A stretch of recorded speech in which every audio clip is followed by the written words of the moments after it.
Yo, what is going on, my little Logies? How y'all doing? Hope you're doing good. So, let me see here. Back to the Future. Yes, I own the all three in a steelbook-esque. Well, not really, yeah, it's a steelbook. It actually is really nice. I think I got it at Best Buy one time, and it was like a Christmas gift. And honestly, what can I say about the trilogy, man? I really find them interesting, and oh my god, I can't put them back together. I'm like dumb or something. Hold on. There we go. What can I say about them? They're really fun films, and I think they really were ahead of the time. Like, time travel is such like a confusing yet interesting thing for me, especially because it's a little off topic. But like the Flash TV show, for example, kind of got me into that kind of stuff.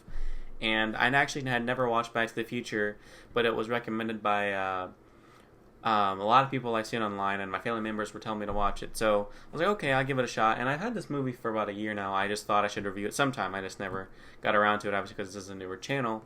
But yeah, I really enjoy Back to the Future movies. The first two are definitely my favorite. The third one is still pretty good, but we'll get to that when I do reviews next time.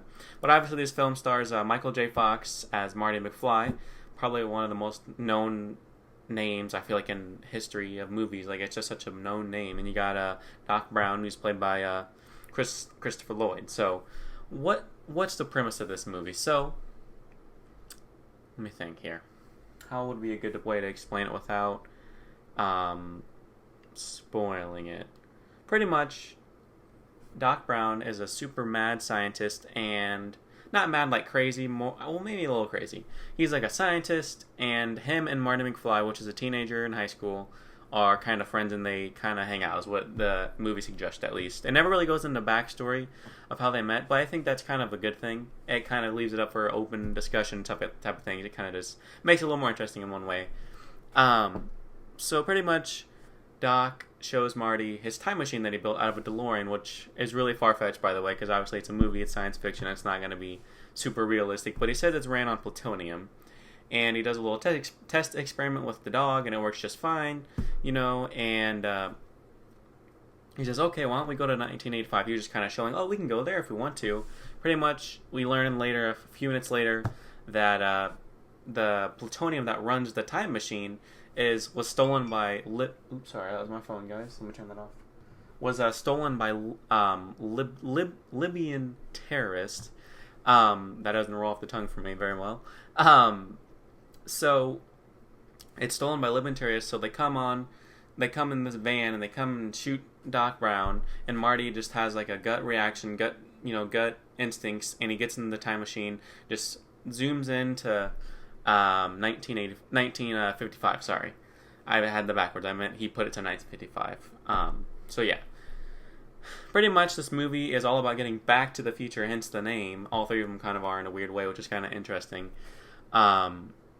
Yes. But he wants to get back to 1985, Marty McFly does, and to have his normal life back. But everything has little consequences for what you do. So it's stated in the film that George McFly, which is Marty's dad, gets hit by Lorraine, which is his wife, George's wife's dad, which is, Marty's grandpa.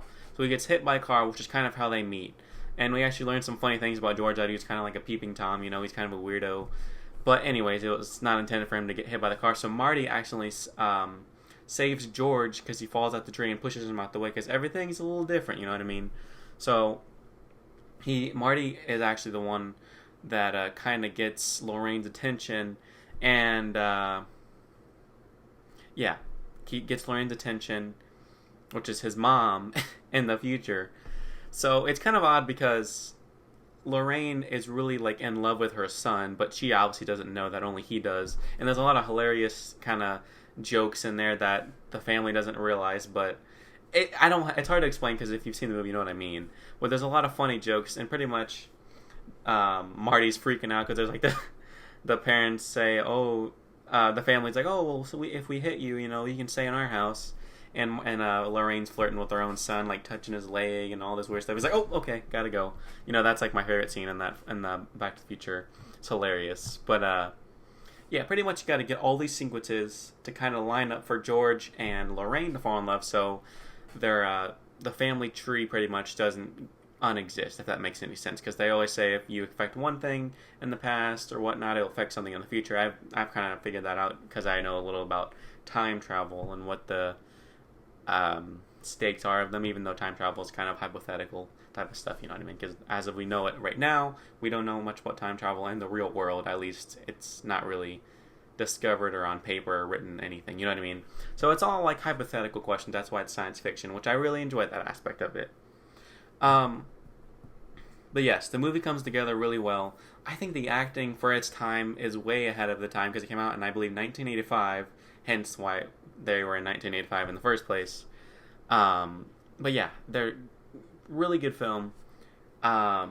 Very interesting, very mind-opening action, or thought opens your mind up a little bit to like possibilities of how things work.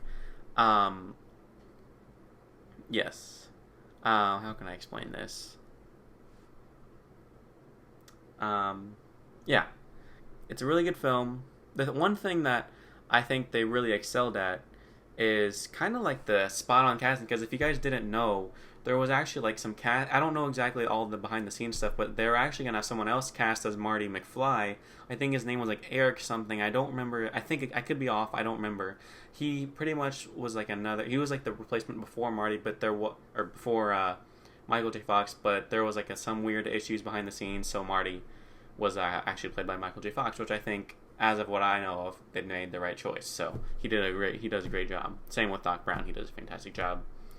But yeah, the only one thing I get confused on is, slight spoiler here, is when Doc Brown reads the note from Marty that he in 1955 that he wrote him to make sure he doesn't get killed. You know how he was the bulletproof vest, and at the end he's like, he reads the note, he put a tape back together and stuff like that, which completely makes sense. But what I get confused about is, so you're saying like he waited 30 years. That's like I don't know how to explain it. Like pretty much he reads the note, right? It makes sense, completely fine. He reads the note, goes back to he waits till 1985 to get to that same scenario.